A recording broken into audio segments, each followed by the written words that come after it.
Seit ich Tilda habe, werde ich immer wieder gefragt, was braucht man für einen Golden Retriever. Erstmal, du brauchst extrem viel Zeit. Das ist crazy. Ich habe vor der Tilda nur kleine Hunde gehabt und habe so gedacht, ja, aber ich gehe ja wirklich viel laufen und ich gehe auch weit laufen und so. Also, ja, das macht ja keinen Unterschied. Doch, wirklich. Du musst extrem viel mehr machen mit einem Golden Retriever als mit einem kleinen, Pisshund, der einfach zufrieden ist mit dem Leben. Die sind gemacht zum Arbeiten und das merkst du. Dann brauchst du extrem viel Geld. Die fressen nämlich extrem viel. Kostet das haben wir viel Geld. Außerdem haben wir schon mal geschaut, wie teuer das ist, einen grossen Hund irgendwo unterbringen, wenn du in die Ferien gehen willst. Du zahlst eigentlich doppelt Ferien.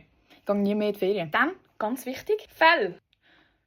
Die Haare hier zwischen den Dingen muss man auch ab. Das muss ich wieder machen. Also du gehst halt immer zum Hundecoiffeur, aber du kannst so eine kleine Schermaschine kaufen. Schaut mal.